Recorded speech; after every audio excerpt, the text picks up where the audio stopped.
Good afternoon, everyone, and thank you for joining us for our webinar this afternoon.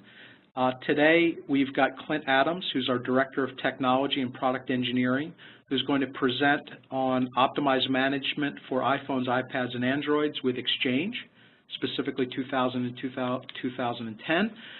In Clint's role as a Technology Director at FiberLink, he helps set the strategy for our mobile device management products and services, so we really have a domain expert here around mobile device management and FiberLink services specifically. The topic today, Clint's going to cover the gaps and traps that you can look for and avoid, hopefully, when you're managing mobile devices through EAS. At the end of the webinar, we'll do a quick tour or a quick demo of MAS 360 and show you how it integrates with Exchange ActiveSync. And of course, at the very end, we'll talk about our iPad giveaway. As usual, we'll run polls during the webinar and share the results with you. So thanks for joining, and Clint, thank you for presenting today. Well, thank you, Joe. It's my pleasure. Just as well, I'd like to welcome everybody to the 23rd edition of our More series presented by FiberLink. So we've done a number of these webinars. And as the title says, today we'll spend a busy 30 minutes or so learning about optimizing management for iPhones, iPads, and Androids using Exchange 2007-2010. So in our webinar today, we'll really talk about some of the things you can do with Exchange to help manage iPhones, iPads, and Androids, as well as some of the things you need to be aware of. If you're just starting to think about allowing devices access to Exchange Mail, or already have opened Pandora's box and need to get control, I think you'll find a few nuggets of information here that'll help. So let's set the stage and define the context for our discussion today. If you are like the vast majority of companies these days, you have users with company or personally provided iPhones, iPads, and Android devices, and I'm guessing you fall into one of three categories. You have an Exchange ActiveSync server all locked down, nobody's connecting, but you're getting a lot of requests from users for access. Or you may have an opened up Exchange ActiveSync environment, and you've opened it up for a select few users. Unfortunately, the information leaked out, and a few more than those select users have managed to figure out how to get connected, or a bunch of devices that you weren't expecting to connect to your environment got connected.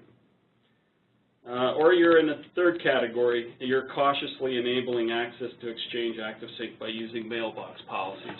So you're kind of taking a pragmatic approach and selectively allowing access. So, but whatever your situation, based on your attendance here, you're probably actively looking for tools, techniques, tips that can help you get some basic level of control. And there may be a real sense of urgency as smart device security starts to be more and more important in all organizations. As well, if you're like most customers we talk to on a daily basis, and we talk to quite a few, the BlackBerry Enterprise Server has provided you with a comfort and confidence for BlackBerry deployments, and you'd like to get some of the same benefits and security when managing iPhones, iPads, and Androids. So we're going to I'm also guessing you're being pummeled by information from all sources, and I'd like to cut through some of the noise and get to some of the specifics in how we deal with these devices. That's what we'll try to do today.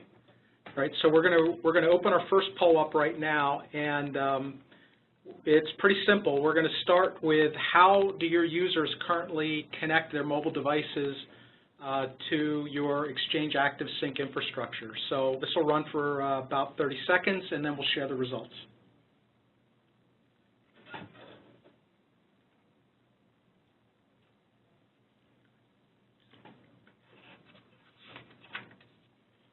So where to start? Before we talk about turning knobs and making changes, we can have a look at some of the things that Exchange can do for managing iPads, iPhones, and Android devices. One of the taglines we have here at MAS 360 is "You can't manage what you can't see." And Exchange offers you a few visibility attributes that helps you with that. They offer about 10 attributes that can be collected from the devices. That can help identify device types and give you an understanding of what's connecting and its capabilities to enforce policy. Exchange also has the capabilities to allow you to create ActiveSync policies and assign them to ActiveSync-enabled mailboxes using the Exchange management interface. As you can see from these screenshots I've put up, the experience is not what I would call elegant, but it is adequate. More importantly, you could take some actions on ActiveSync connected devices they're pretty important for mobile device management these days, including the ability to change mailbox policy, remove and block devices, and perform remote wipe. Keep in mind that the wipe command issued by an Exchange administrator to an Exchange ActiveSync connected device is a full wipe and will cause the iPad, iPhone, or Android to revert back to its factory settings.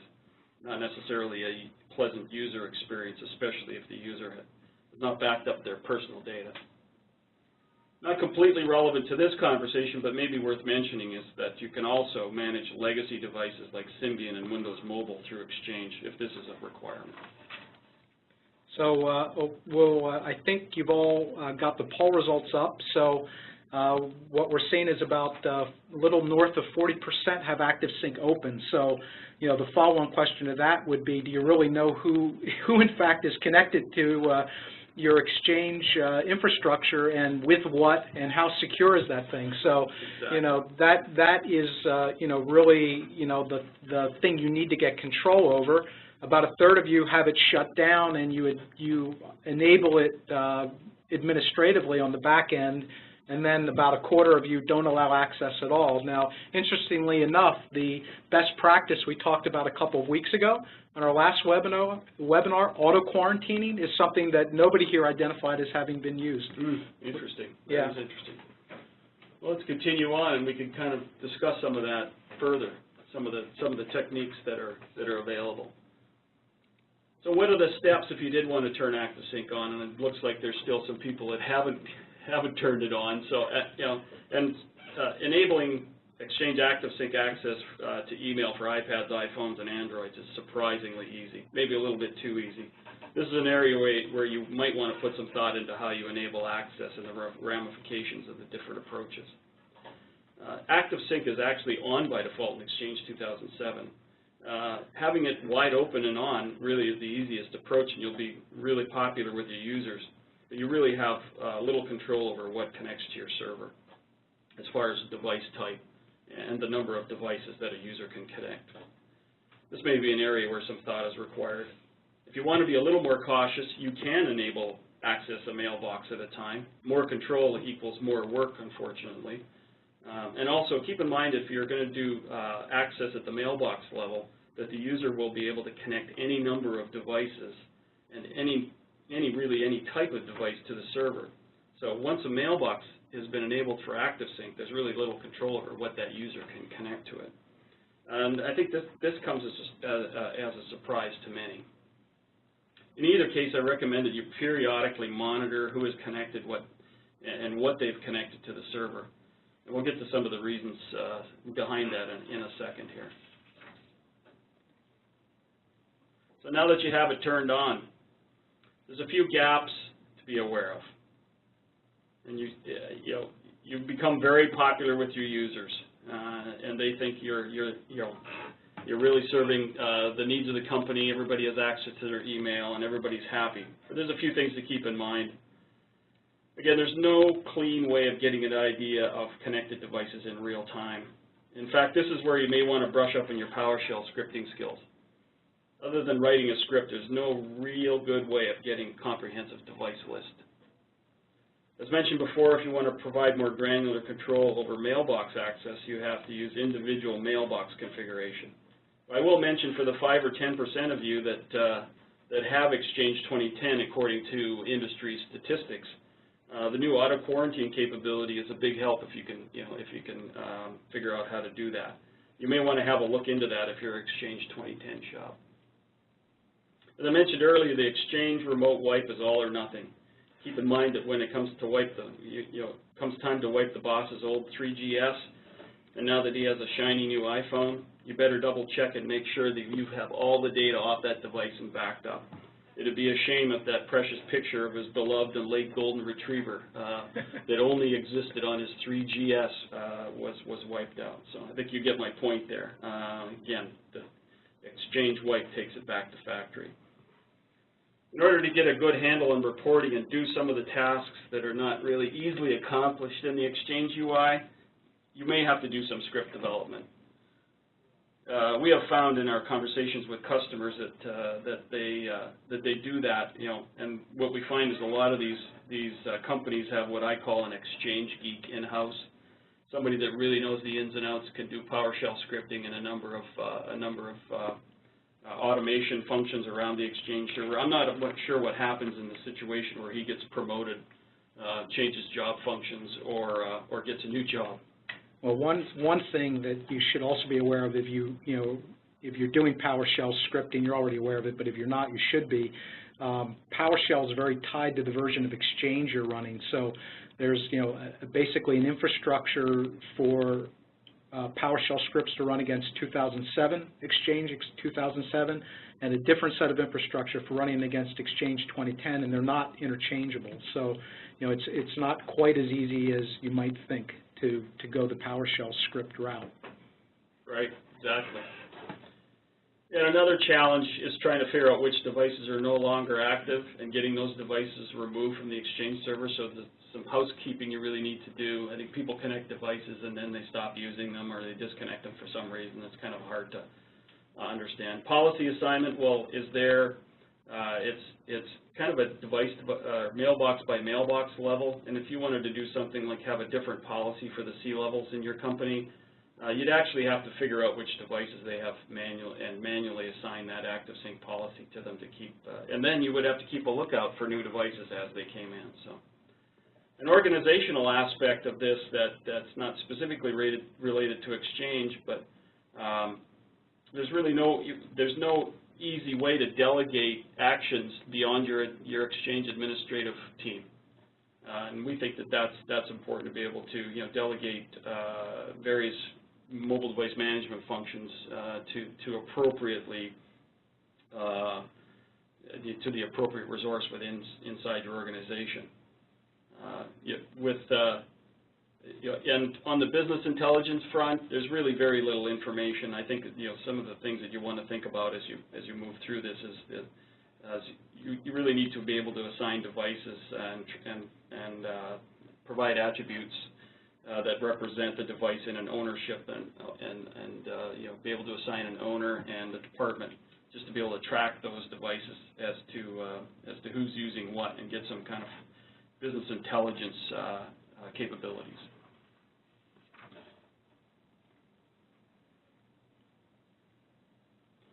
And there are some real traps that you really need to avoid. The gaps I think you could live with, with some, again, some scripting and some capabilities and maybe some process, but there's some traps that you probably want to make sure that you avoid. These are things that, that can lead to issues or problems down the road. The big one is that even if you're controlling access at a mailbox level, once enabled, multiple devices can be connected by the user of that mailbox. So, for example, you allow an executive access for his iPhone, forward thinking it's fairly secure. It's got it can be passcode protected and it's got encryption on it. But then he goes out and he buys an Android tablet and he connects that up. You really have no way of knowing that unless you're specifically monitoring that. And you really end up with an exposure that you didn't bargain for. You thought you had one exposure and you actually had two. It's also difficult to control what can be connected.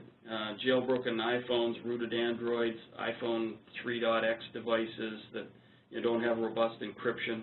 It really is the wild, wild west, and you really have no way to view or control what is connecting to the Exchange server. And we talked about this in the webinar 2 weeks ago, Donna Lima's webinar, about this one aspect of Exchange, that the policies are kind of live at the mailbox level, not at the device level, and kind of what that means is there can only be one set of policies that have to apply to all the different devices that are paired with that mailbox, and that can really be a problem for someone who's got to lock these things down or treat them in an appropriate way, because the security capabilities across iOS and Android are so wildly different right now. So exactly. It really is a problem. Exactly. One other thing to be aware of is that Yeah, some of the Androids lie a little bit about their capabilities. So in some situations, they claim to be enforcing active sync policies when in fact they just ignore them. And in fact, there are specific Android apps that are targeted at faking out active sync. So just something to be aware of as you're considering Androids.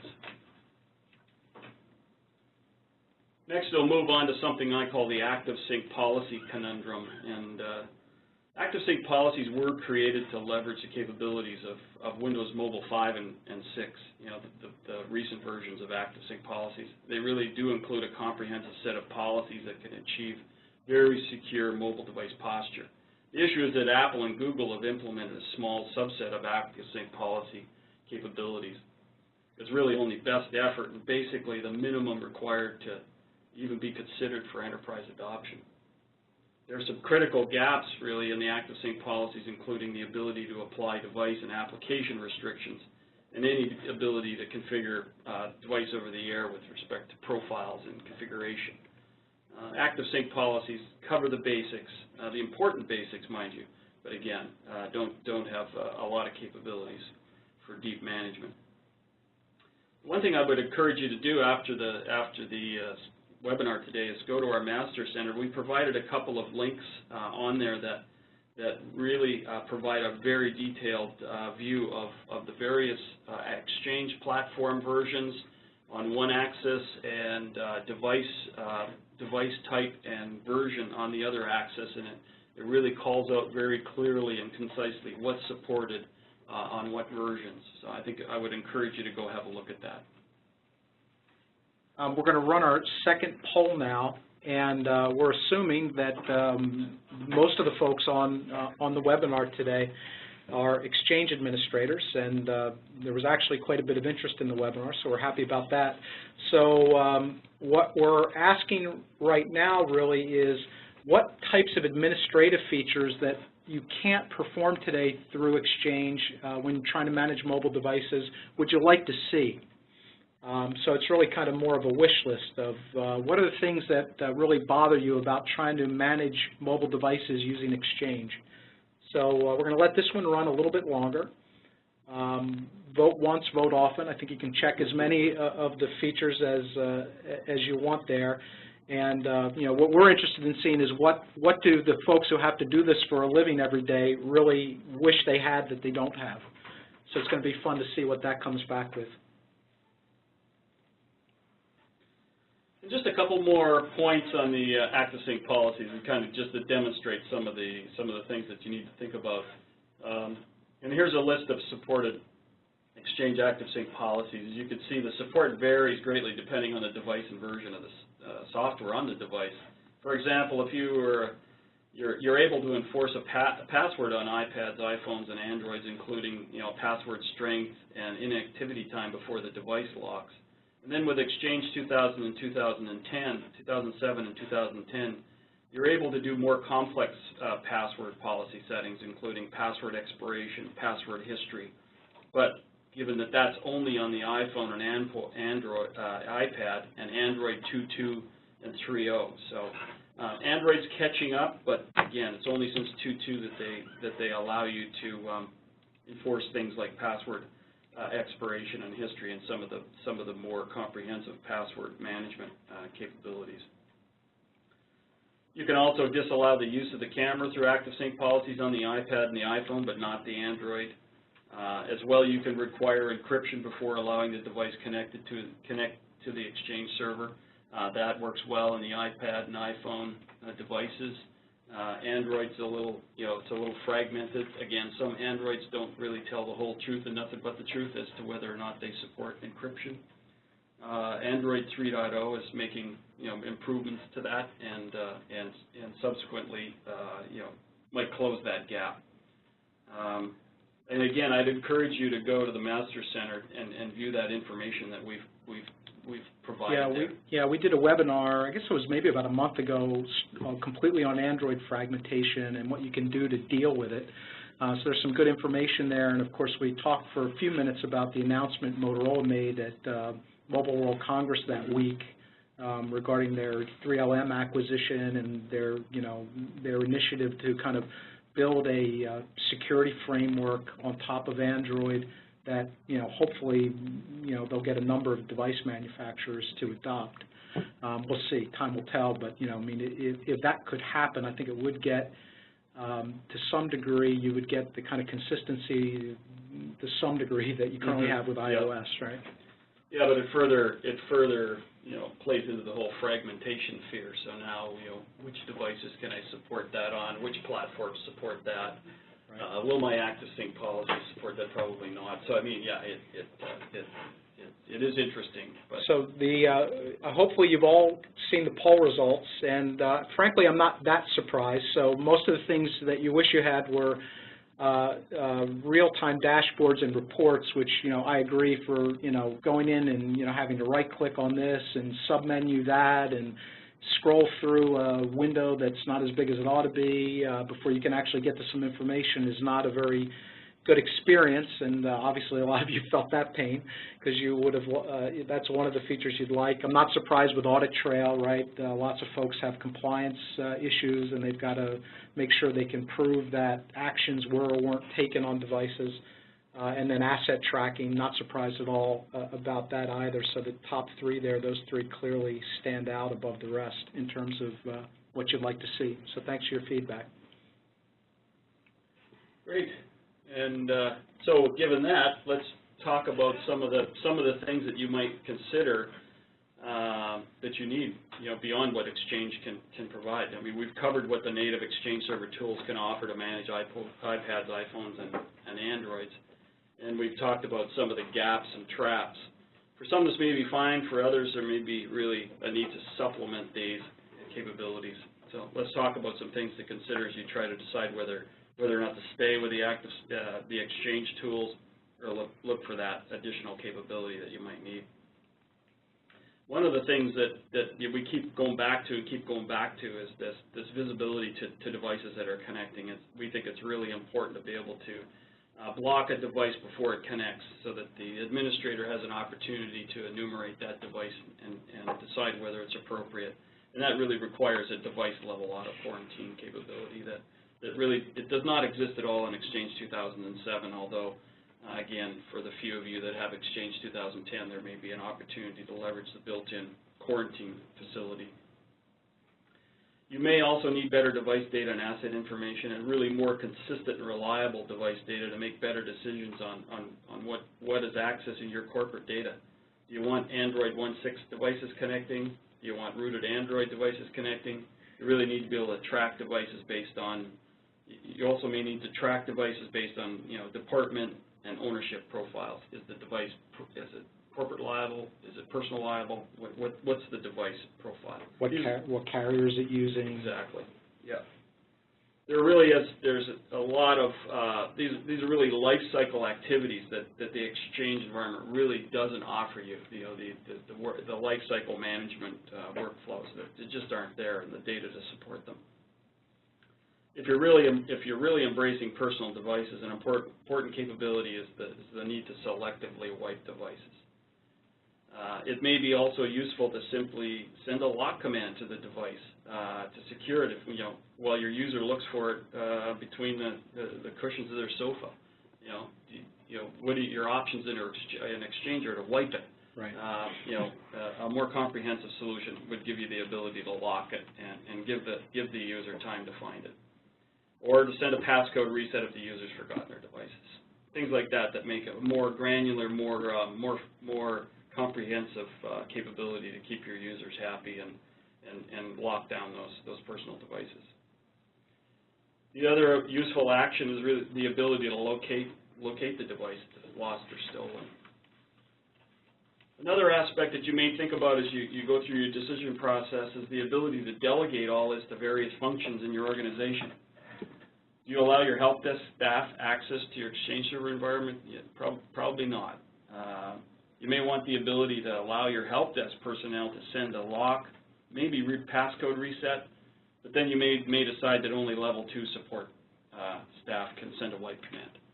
So there's a whole delegation of actions, or delegation of authority, who could do what, that's probably important. this is really how companies work, in the desktop management space and other aspects of IT, that the Exchange environment really is limited in its ability to deliver for you. And a lot of these requirements, you may think, well, it's really not an issue right now. I got relatively few devices. I think I've got a handle on it. But I think as you find you open up access, the devices will come fast and furious. Today, if you've got a couple hundred BlackBerries, I think the rule of thumb we're using is that you'll find that 4 times as many of those will come out of the woodwork as people are allowed to have access to corporate email. So there's like a 4 times factor there. And for those of you that have ActiveSync open right now, we've got a number of situations here, cases here, where we've started to work with a company that wanted to try our product. They had ActiveSync open, and of course we would ask the question, well, how many devices do you think are paired right now with your Exchange mailboxes? And we'd get a number, X, and we've seen 4X, 5X, that the folks who manage Exchange every day weren't even aware of these things going on under the covers. So it really is happening out there in the world. Right. And really the other thing you need to consider is how long you can get by with the Exchange management capabilities before you really find something that can't be accommodated. So hopefully you can stay out in front of that and manage that. So we're going to do our last poll right now, and basically it's similar to the poll we did a minute ago. So the last poll was, what would you like to be able to do in Exchange that you can't do today? Then this question is more, what would you like to be able to do on the mobile device that you can't do today through Exchange ActiveSync? So we're anxious to hear what you think is important to you, and we'll share that in a minute. So it's time to move on and give you a little bit of our perspective, I guess. As you're likely aware, we operate a platform called Mass360 that does mobile device management. As we start to consider all the new information about what Exchange tools can do, what they cannot do, it's really a good time, we think, to have a look at Mass360, specifically ActiveSync, the ActiveSync Manager component, and as well the advanced iOS and Android management features. Mass360 really complements the Exchange ActiveSync control policy capabilities to help the Exchange administrator and others deal with the mobile device floodgates. Mass360 adds a mobile device context to the Exchange management environment, which is mailbox context based, and we're really the key is there to get device context based. Yeah, it's not the proper paradigm to manage a device from a mailbox. Right. It doesn't make sense. And this includes the ability in Mass360 to apply auto quarantine, device-level auto quarantine for Exchange Server 2007 and 2010. And along with that, a complete action history audit trail of who did what when, and the entire delegation of actions and workflows.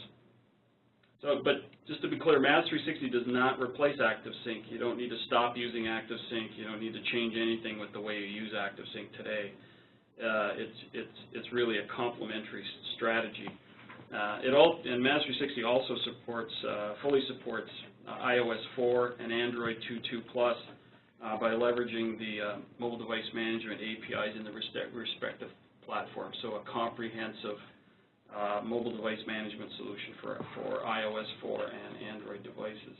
And in that regard, after a simple over-the-air enrollment workflow that the user goes through, the iPhone, iPad, or Android can then be configured and secured over the air using Mass360 workflows. Key help desk operations such as lock, wipe, selective wipe, locate, and other more granular actions can then be performed. So I put the results up. Hopefully you're all seeing them. And again, we've got kind of 3 that stick out that are of interest to people. And 2 of them are related to provisioning capabilities over the air, which doesn't surprise me, right? So these things are things that probably are quite difficult to get the end users to do or to do correctly and end up becoming help desk calls. getting their Exchange profile configured correctly so they can even pair with EAS. If you want to use Wi-Fi or VPN, getting the profiles correctly configured to allow access to corporate WLAN or VPN, and then of course device level policy control versus mailbox level, which we think is a real issue with Exchange ActiveSync. So thanks for your feedback on that. Yeah, we really do appreciate the poll responses. It helps our perspective, the whole product development, product strategy. It really helps tune our perspective on this. What I have up here is really a graphical view of how MAS 360 complements the Exchange management functions. It's really a great way to solve some of the administrative challenges we've discussed that exist with Exchange, and opens up the door to greater possibilities by offering a comprehensive management of iPhones, iPads, and Androids within the same management framework. So now you can get that visibility to your Exchange ActiveSync connected devices, plus add in the advanced iOS and Android features, and have a comprehensive mobile device management solution with both in the same platform. Really, all you need to try MAS 360 is a few minutes and a couple of devices. I will say, in order to leverage the ActiveSync Manager for Exchange, it's a simple matter of installing the MAS 360 Cloud Extender inside your network. Really, on any Windows device, it can reach out to your Exchange environment and collect device data and facilitate actions. All the links and information to get started are included in the follow-up email we'll send along. So we would encourage you to have a look at that, and further encourage you to really kind of try it. And that's one of the beauties of the platform, is that it's completely cloud-based. It's got a very light touch within the enterprise. Is quick to turn up, no upfront cost or effort, and you're up and running in minutes. Fantastic. So what we're going to do right now, Clint, thanks for the information. We're going to just spend a minute or two, because we have to keep the lights on, to demo MAS 360 for you. Just a couple quick points to follow up on what Clint had mentioned earlier. And then we will do a quick wrap-up and tell folks how they can get started and take advantage of the iPad giveaway that we're running right now. Good, thanks, Joe. And we'll just really quickly just take you through. Again, we're going to encourage you to try this, because the best way to experience it is really just to try it and to see the value in it. But what we're looking at here is an area that we have a little sandbox area that our product and sales engineers in. And you're looking at a tenant in our multi-tenant platform. This is our cloud-based platform, and a number of our customers run out of this concurrently with what I'm doing. So it's not a carefully staged environment. This is our production platform, and as you can see in this area, we are managing 41 devices. Those 41 devices are a mix of ActiveSync enabled devices that we've that through our cloud extender has provided data on for us. So those devices are in here, as well as some devices that we've enrolled in the comprehensive mobile device management framework for iOS and Android. So you can see a list of devices. I think the real-time dashboard was something that was called out as a need. So what you see is all the devices that we are managing in this particular portal. Up in the right corner, I have some device groups that I can use to kind of quickly get a look, and I have a device group here that's called Exchange Registered Devices. So I can click on that and get a real quick view of the devices that are currently registered with my Exchange server. And in this case, we've got a number of devices that, including iPhones and Androids, and various devices that are currently connected through the Exchange server. If I have a look at one of those that is through the Exchange server, you'll see the kind of information that we get from the Exchange server with respect to these devices.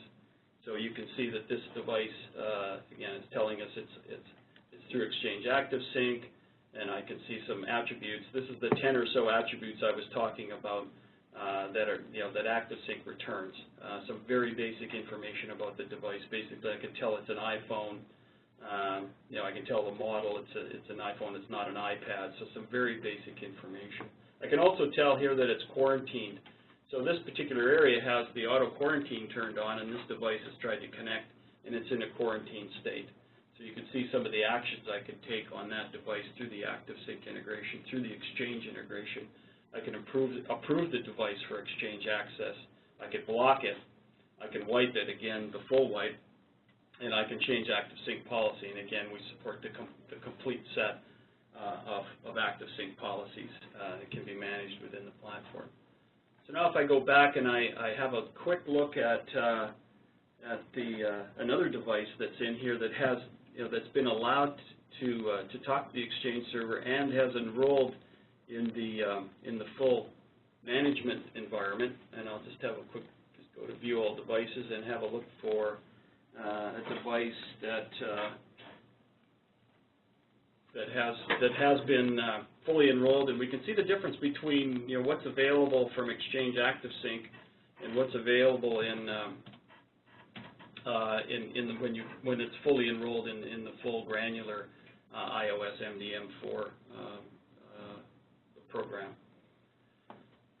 The other thing that I'll mention as we go along here is that every action that's taken, whether it's a policy assignment or a wipe action, everything there, if I have a look at this particular iPhone, I can quickly have a look at all the various attributes that we collect. And you can see now I have a greater set of actions that I can take on the device. And again, we talked about some of the more granular actions that are important: lock device, reset password, wipe device. I still, because I'm also viewing this device and controlling this device through the Exchange integration, I still have the ability to do the Exchange actions as well. But just wanted to quickly show you, again, we talked a bit about change history and action history. So anybody that does anything to this device, the history is recorded. Again, who did that, which login. Again, if I'm delegating responsibilities down the organization, I want to know who's done what with that device. So, and we can see a much richer set of hardware inventory. We can see a much richer set of software inventory, and we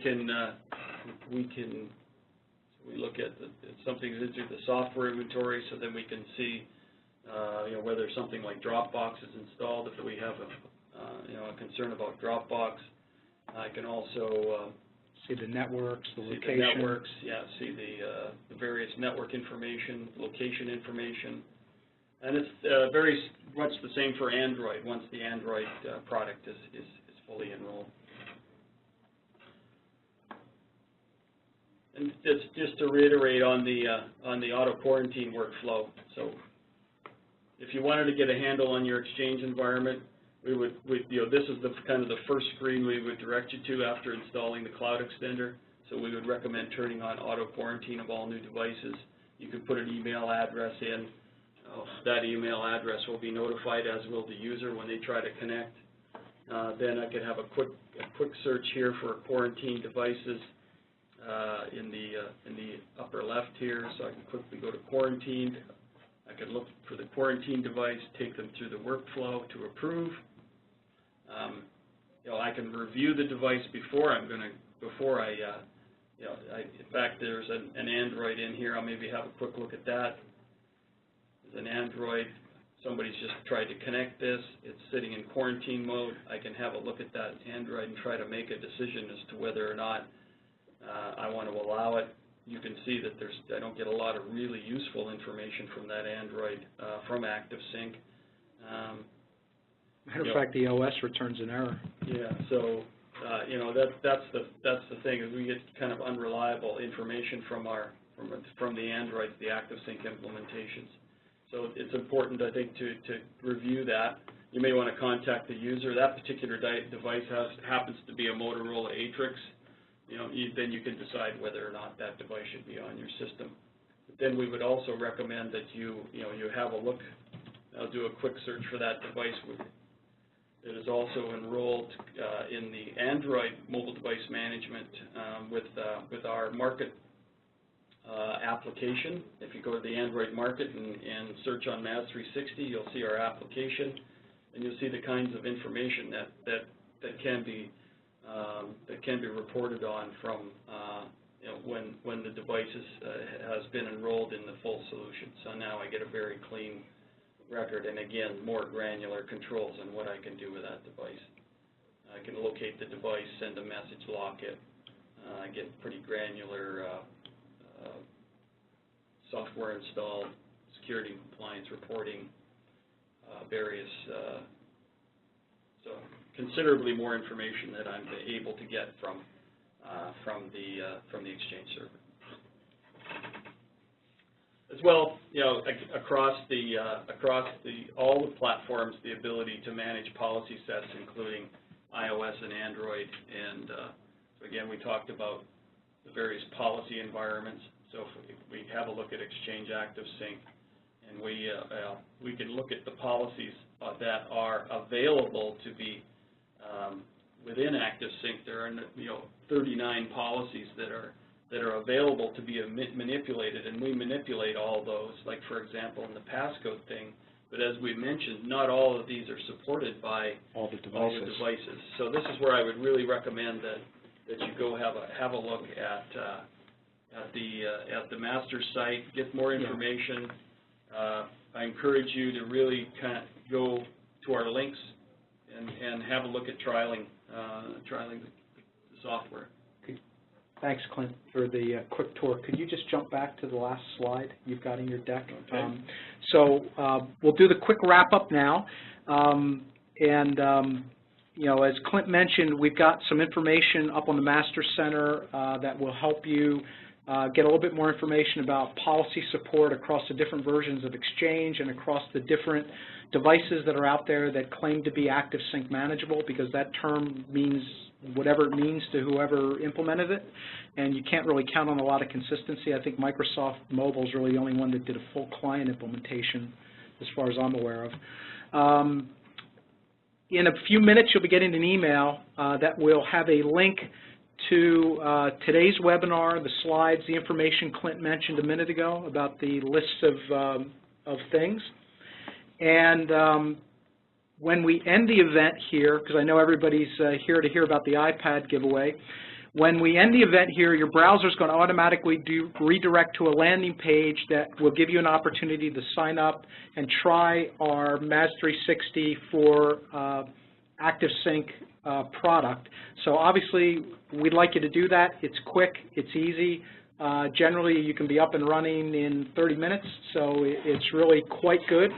And we'd love to see you come and try it, and frankly, that's how you get in the running for the iPad. So if you go to that link, sign up, take a trial, use the product a little bit, that will get you in the running for the iPad. We'll give it away probably the end of next week. And as soon as we end this event, your browser is going to get redirected there, and in about 5 minutes, you'll get an email that will have a link to that same landing page so you can get to it later if you don't have time right now. The other thing I wanted to make you aware of is our next webinar in 2 weeks is fundamentally the same topic, except replace Exchange with Lotus Notes. So I know that may not be of interest to a lot of folks here today, but there are still plenty of Lotus Notes environments out there in the world, and they use ActiveSync as well.